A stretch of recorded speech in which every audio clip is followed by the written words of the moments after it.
I would like to start with 5 thank yous. First, to you and to Minister Amr Moussa for your very kind introduction. Too kind, but you did miss also that my heart was with Tersana, and I'll come back to Tersana. That's where my heart belongs growing up in sports. Second, I want to thank your colleague, Dr. Tari, for organizing this call. They have been magnificent. Third, I would like to thank all of you for spending part of your evening to tune in. I really appreciate it, and I'm very honored. And finally, it is so wonderful to see so many friends, relatives, teachers of mine, whether it's Minister Amr Moussa, whether it's Dr. Hiba Hamdousa. I see so many friends and acquaintances that I'm just delighted. And my final thank is to be on the same platform as Adil Laban and Mahmoud Muhyiddin, who I see on this call. Mahmoud and I have collaborated and have gone back for years, and a lot of what I have done owes it to collaboration with him. Most importantly, I hope that you and your families are keeping well. This is a very uncertain, unsettling time for us all. We are being taken out of our comfort zone, and I know how hard it is for everybody, and I just hope you're managing well. My aim this evening with you is to talk about economic management in this era of the coronavirus. And this era has 2 elements: the immediate crisis management stage that the world is in, and second, what comes next. So I'm going to be talking about the journey that we're in and the destination.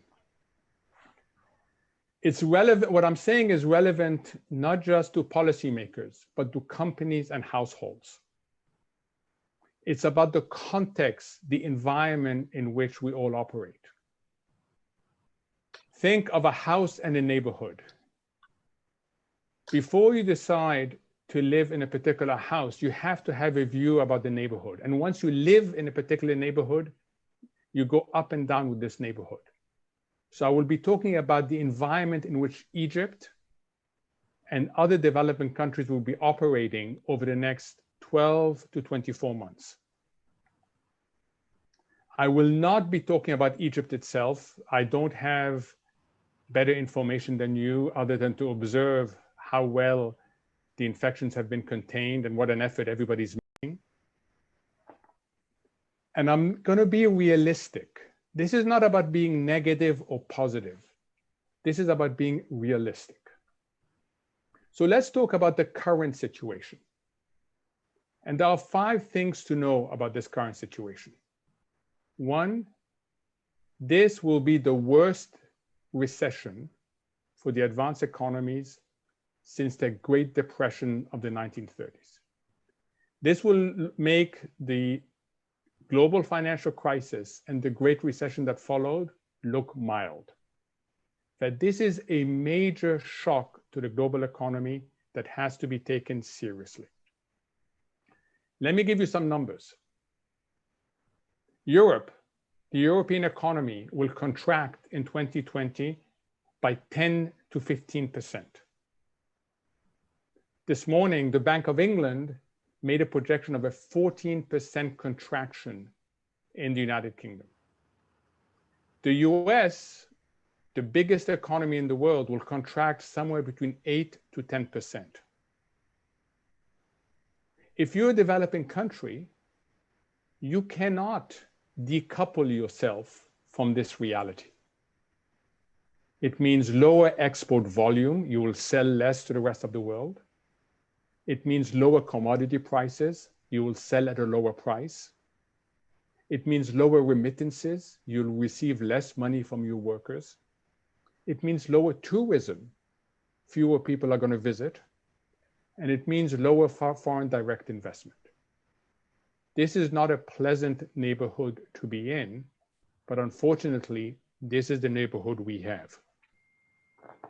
And just to show you how hard this is, Some developing countries, not Egypt, I want to stress, some developing countries are already facing difficulties managing simply the spillover effect, what they have received from the rest of the world.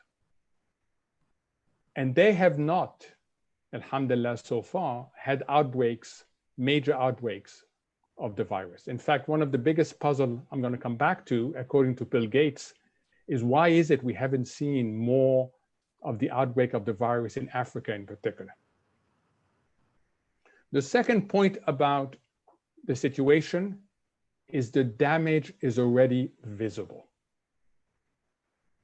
In the United States, in just 7 weeks, 33 million people have lost their jobs. So 1/3 of the population of Egypt has lost its job in the United States in just 7 weeks. That is 20% of the labor force. The highest unemployment rate that was during the Great Recession in the United States was 10%. The highest unemployment rate ever in the United States was 25%, 24.9 to be exact, during the global depression of the 1930s. We will get to 25% in the United States. I can quote you numbers from Europe. New records are being set every day, and they're not very good ones. And the social dislocation in the rich countries is stunning. I live in a relatively well-off state, California. There are long lines outside the food banks. Pictures of Spain, of long lines outside people who can no longer afford food. 1 in 4 children in the United States live now in food insecurity households. And domestic violence and mental anxiety is on the way up. Third, because of this, the response of governments has been unprecedented. There have been 3 terms that have governed the response. Whatever it takes. We will do whatever it takes to limit the damage. The second response.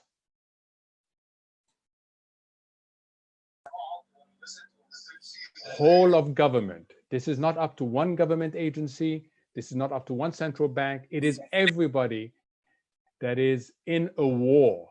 And the word war is being used over and over again. A war against hunger, a war against death, and a war against economic damage. The numbers in the United States that this has involved are in the trillions. So far, $6 trillion have been thrown at this problem. 6 trillion. And it's all about relief.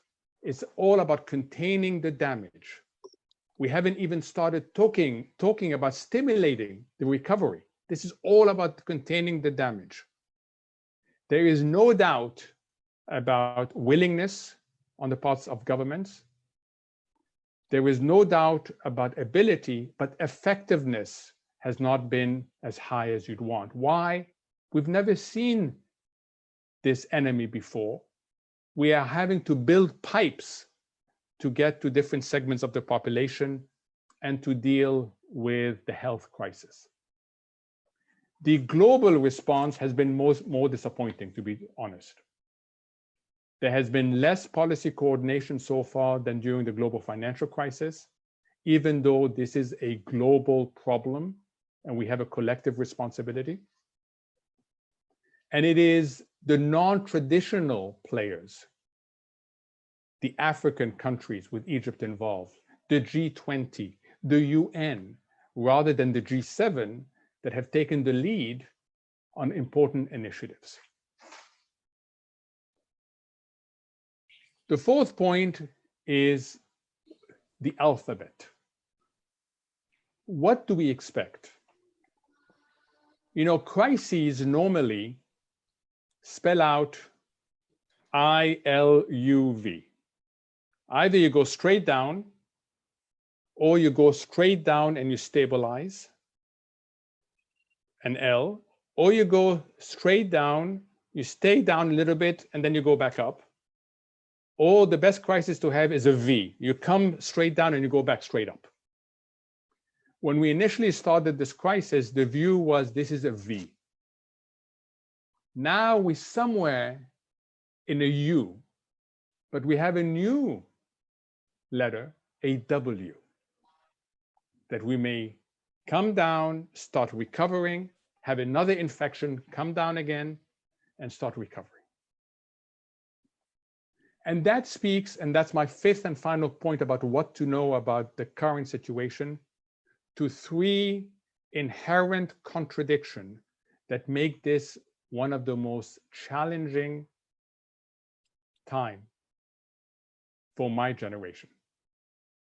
We call it a generation-defining moment. It will define our generation, how well we do. Because if we do badly, the next generations are going to suffer tremendously.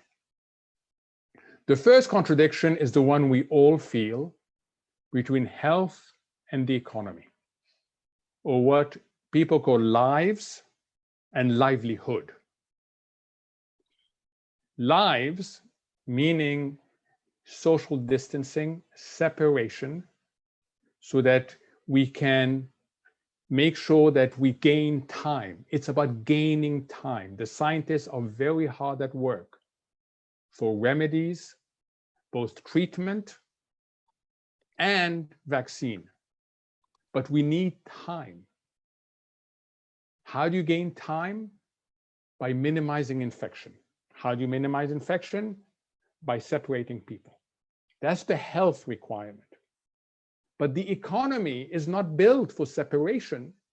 The economy is built for integration, for connectiveness, for interaction. And that is a basic contradiction that we need to resolve, and resolve quickly. In the advanced economies, it's between lives and livelihood. In sub-Saharan Africa, a friend of Mahmoud Mohideen and myself put it to me the other day. It's about the race between dying from infection or dying from hunger. Because Zimbabwe has 3 ventilators. The whole of Nigeria, 200 million people, has 500 ventilators. So if we get this serious outbreak across sub-Saharan Africa, it will be between living because you avoided the infection, or living because you have avoided hunger. What about the longer term? The key issue, again, is to remember this is about a journey and a destination. We already know what is looking different about the destination. And especially with Minister Amr Moussa on the call, I want to say a phrase that I have been saying over and over again. Anybody in foreign policy, anybody in defense will tell you that when you are faced with a war, the challenge is not simply to win the war. The challenge is to secure the peace. You have to also win the peace. Because if you don't win the peace, you create another problem down the road. In response to the 2008 and 2009 crisis, which was also a war like today against global economic depression, that war was won, but the peace was lost. We didn't get high, inclusive growth. We didn't pay attention to our planet. We didn't pay attention to financial stability. We didn't pay attention to inequality as a global economy. And the result of this, we entered this crisis very weak because we never secured the peace. So when we look in front of us, we need to both win the war and secure the peace. It's not going to be easy. It is doable, but it's doable with leadership, visionary leadership. And this is particularly important in the advanced world, in the industrial countries. Why? Here is what we know already about the post-COVID-19 economy. One, everyone will have more debt because in the short term, you're doing all you can in order to contain the damage, because the short-term priority is to stop short-term problems becoming long-term impediments. You don't want the people who lost their jobs in the short term to become long-term unemployment. You don't want a small business that simply has no sales, a restaurant that cannot open, an airline that cannot operate, to suddenly become bankrupt. So how do you do that? By borrowing. You borrow and you borrow and you borrow. So we're going to come out with every segment of society that has higher debt. And the debt levels in the advanced countries are going to start looking like the debt levels in the developing world. The thing we're going to come out with, and Minister Amr Moussa talked about it, is deglobalization. There's going to be two elements of this deglobalization. And unlike the previous two shocks to globalization in the last 10 years, it will involve companies and households. So if you remember, the shock to globalization in the last was about 2010, 2011, when you had a social backlash. When segments of society said in the advanced world, this is not working for us. They felt marginalized, they felt alienated. Why? Because they blamed China for losing jobs. They blamed companies for taking production to the developing countries. And the result of that was political anger. And the result of that was very unlikely outcomes. Brexit in the UK was due to political anger and a sense of we need to regain control from somebody else. The election of President Trump was also an element of political anger. And the rise of nationalism was another element throughout Europe. This third shock, the second shock, I'm sorry, was the trade war between China and the US. This third shock has a geopolitical element on it. Already the United States and some European countries are blaming China. You did not tell us enough. You hid the facts from us. There's talk about China not living up to its responsibilities, its global responsibilities. And there's even talk in the US Congress of forcing China, although it's not going to happen in any way, of making payments to compensate for victims. As Minister Amr Moussa mentioned, we are looking at renewed tensions between China and the United States. You cannot globalize the world when the two largest economies are fighting. The other reason why we're going to get deglobalization is company behavior. Companies have realized that their romance, the way they've embraced globalization, which means put production where it is cheapest, which means just-in-time inventory financing, all that is efficient, but it's not resilient. So we're going to see a swing in the pendulum from efficiency to resilience. People are going to localize supply chains. They're going to bring back supply chains. And going to come out in the West with something that's very familiar for many developing countries, which is an entanglement of the public sector with the private sector. And in the case, I can talk to the United States, it's going to look like a spaghetti bowl. It's going to look very messy because no principles are governing this entanglement.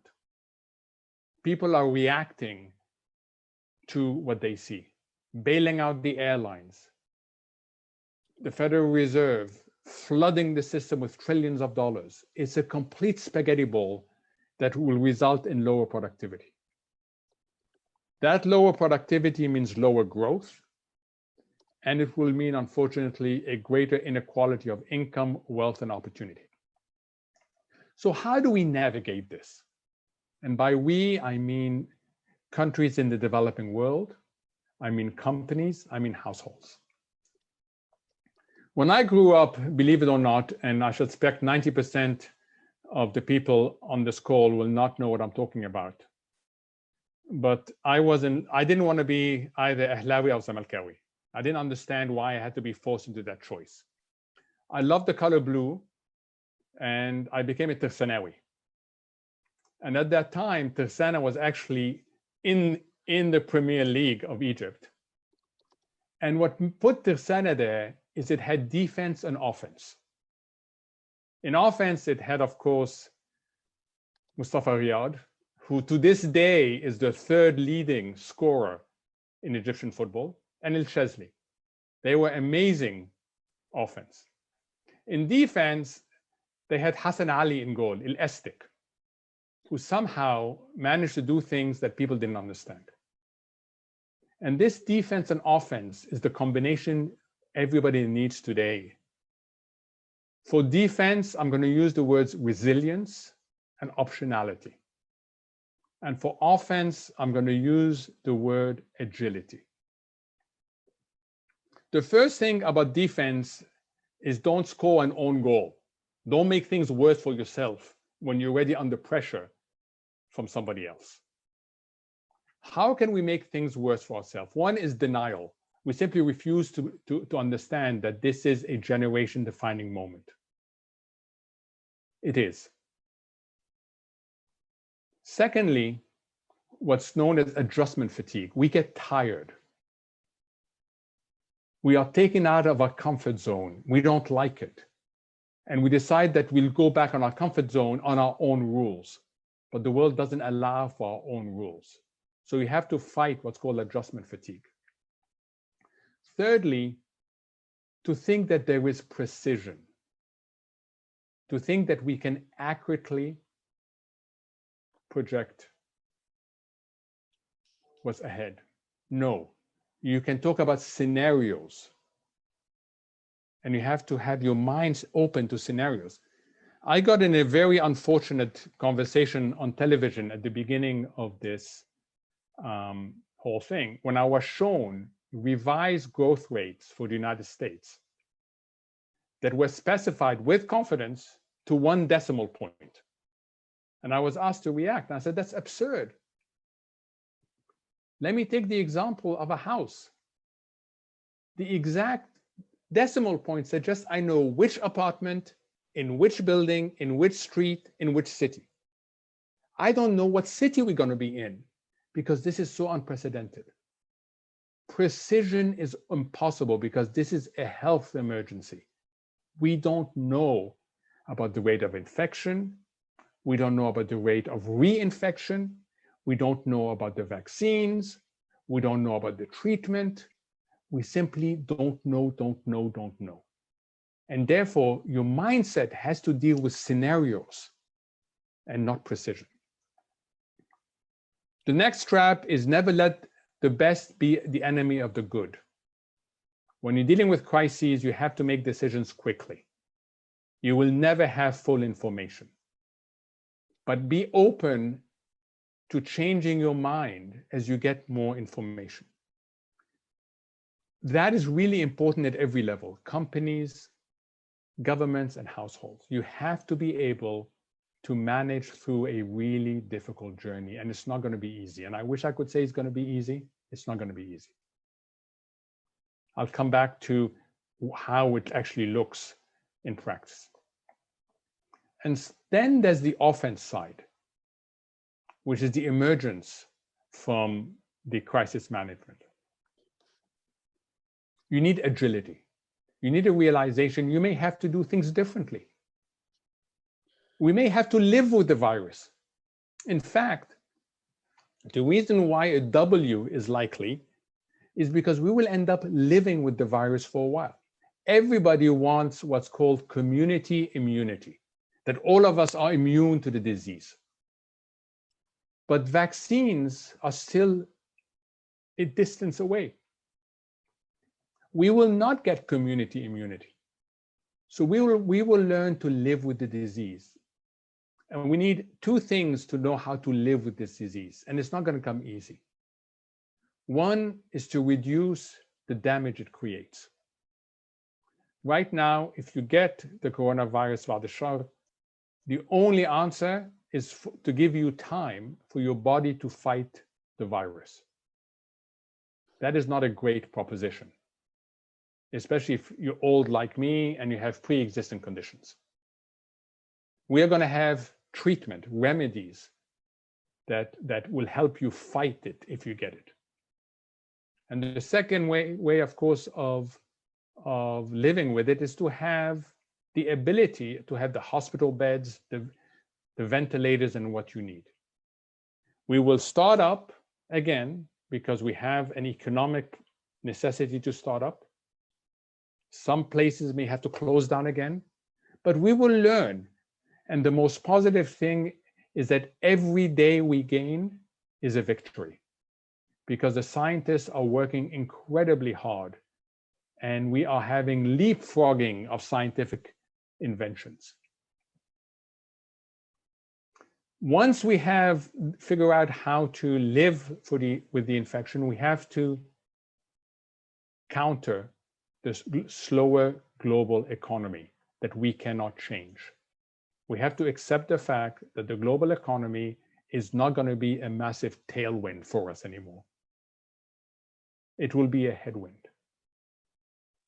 That is about investing in our people, starting with education, health, labor retooling, labor retraining, public-private partnerships, investing in our infrastructure, lowering the cost of doing business, investing in our institutions, and investing in our safety nets.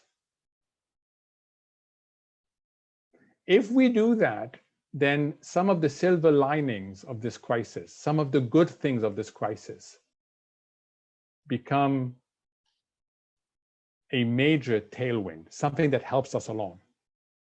As I said, we are leapfrogging in all sorts of exciting ways. Science, the balance between physical and virtual, the fact that we can hold this lecture today. As Dr. Tariq said at the beginning, it would have been unthinkable to do this 3 months ago. Now we're doing it almost out of routine. Think of the power that brings to Egypt in terms of access to knowledge, what it brings in terms of being able to educate people differently, turn the classroom upside down.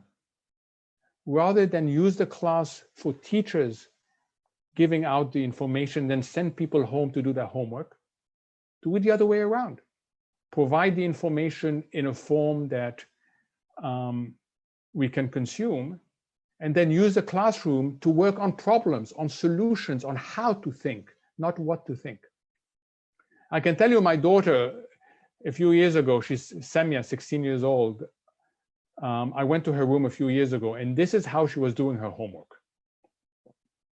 And this is the average for someone in an American school. She was doing her homework on the computer. She had the iPad with Netflix on it at the same time, and she had her phone with FaceTime, a friend also doing her homework. قلت لها إيه العبط ده? You cannot possibly do your homework. And literally, I consume information differently than you do. أنت عجوز, you don't understand. Judge me by my results. Our kids are able to learn differently, and we've now opened the way for them to learn differently. We have a lot more emphasis now on private sector responsibility to the community. What we are seeing in terms of private sector response, pharmaceuticals, technology, even finance is being much more responsible towards the community. We are seeing much greater appreciation for what's called tail events. A tail event is a very small probability event that has devastating consequences. Pandemic is a tail event. The chances of its happening is very small, but when it happens, it is catastrophic. Well, you know what? We have another tail event that the developing countries are on the receiving end of. It's not actually a tail event anymore at all. It is a high probability event, climate change. Let's use this appreciation of tail events for climate change. Let's use the failure of global coordination to revamp a multilateral system.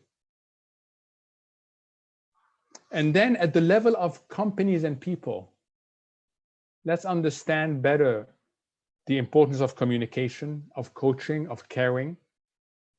And let's talk openly about mental well-being. I'm dealing with students who are under enormous pressure.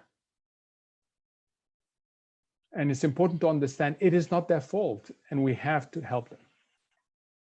I cannot but conclude that we are living in a very uncertain, unsettling time. It's uncertain not just because of the health issue, the economic issues, and the global system issues, all of which capture these three inconsistencies. But it's also difficult because of what they call behavioral science. We know how most of us react when we get taken out of our comfort zone. And when you're stuck at home, you can't go outside, you can't interact with your family, you are out of your comfort zone. The two defenses we have are not working. We can't deny our reality. That's one way of getting out of your comfort zone, you just deny it. Or the other way is you reframe it to something that you've experienced before. We've never experienced this. So we have to live with this uncertainty. But there's three ways of living with this uncertainty, and only one works. One is paralysis. You become paralyzed. You don't recognize this world, you don't know what to do, and you become paralyzed. That's the worst thing that can happen. The second way is what the behavioral scientists called active inertia. And let me use two examples to do this.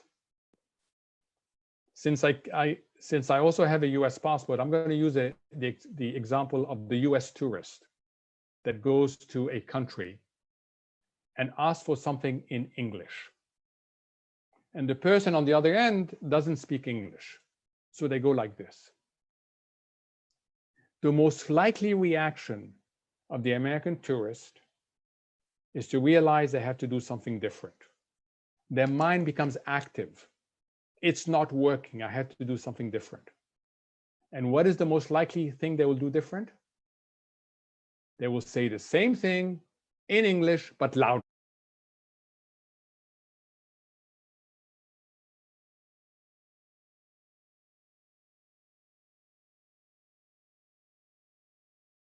But louder. That is called in business